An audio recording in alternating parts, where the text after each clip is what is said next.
Welcome back to 90 Seconds Plus with Invercargill City Mayor Nobby. It's been a busy week for our controversial, exciting Mayor. Nobby, tell us about the week. Well, Michael, it's been a tough old week with some of the racial stuff I've had to deal with.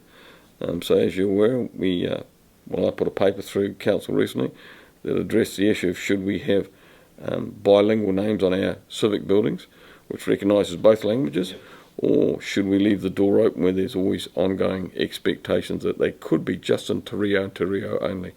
And I'm not interested in the latter. I think it confuses people. The name of this building at the moment is Te Hanaki Civic Building, and people don't know what that means. No.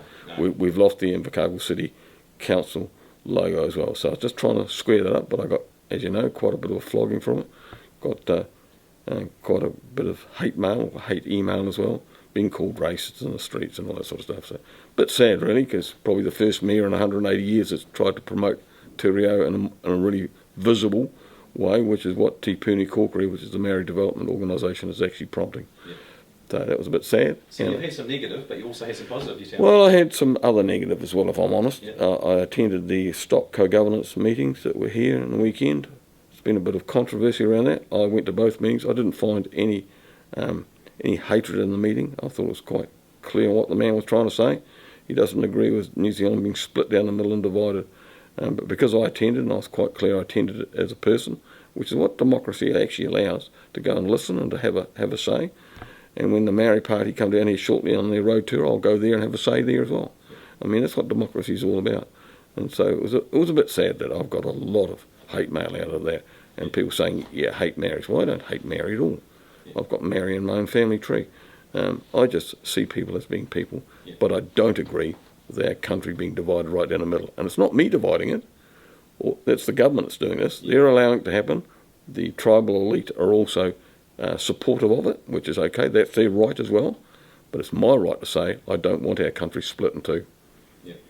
But Yep, no, you're right. I'd have to say the behaviour of some of the people on Tuesday showed their hypocrisy and their double standards. You know, it's right for Lisa Toe and Tony Biddle to get up and grandstand, but it showed that they're just hypocrites. That we were expected to listen to what they have to say, but they didn't want anyone to hear what the people wanted to say on Saturday night. So it's about being fair and balanced and open to hearing what people have to say on both sides of the debate, whether it's about, whether it's co-governance or it's about naming of buildings or whatever.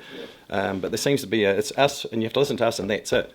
Well, I guess the other side of it is with the technology today, there's a lot of ability to cancel or to have a cancel culture. Yeah. So that means if you don't like the message, you don't debate the message, you just trash the messenger. Yeah. And that was a clear example on Tuesday's meeting that I got called a racist. Yeah. Well, I disagree with some of the views that were in the chamber on Tuesday, but I don't throw that back onto anybody to call them a racist. I don't care how extreme their views are, they're entitled to have a voice. Yeah. That's what democracy is all about. And I'd expect that they also give me the same latitude as well. Yeah. And because I have a view that's not necessarily in accordance with their views, I shouldn't be tagged a racist. Yeah.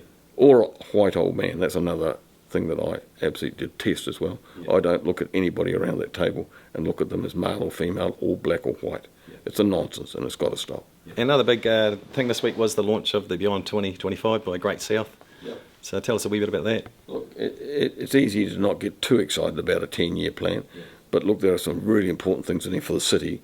Can't speak for the other councils. And there are three things. We've got massive potential industry coming our way. Hydrogen plants, data banks, drift into aquaculture. There's lots and lots coming our way in the next 4 or 5 years. Yeah. But what will hurt that development or undermine it is three things. Lack of housing. Mm-hmm. We've talked about this for 2 decades. We need to get on and do that and improve their housing stock and the volume of houses in the city. We need to cater more for the older people who don't want big family homes, or some don't. Yeah. They'd be more than happy with a 2-bedroom unit, which is much smaller and easy to maintain. But we also need 2 other things. We need to secure fresh water. We've got all our water coming out of the river at the moment, the Riki River. If that was contaminated or Branksome folded in some way, we've got 2 days supply and that's it. Right. You can't have that for a big city like us. So we're drilling at the moment down our river and it looks really positive, so we should have that alternative supply. Yeah. But the biggie also is those industries that are coming need power and lots of power. And we talk about TY, but the data banks and the hydrogen plant would need as much as TY, which is close to 1/8 of all the power in the country. So we've got to find more renewable energy, and that's the big challenge the next 2 or 3 years. If we don't get it, some of those big industries might feel insecure about coming here. So big challenge ahead of us in those 3 years. Yeah. Yeah. Well, it's great for our region if it all happens, especially the extra commercial developments and so on. Well, that's another episode, but for 90 Seconds Plus with Invercargill City Mayor Nobby Clark. But don't forget to keep a lookout this Friday. It is Arts in the City, part of the Arts Manaruku event that kicks off at 3 p.m. and runs till late. So we'll see you out there and out and about on Friday night in town. Till then, see you next week.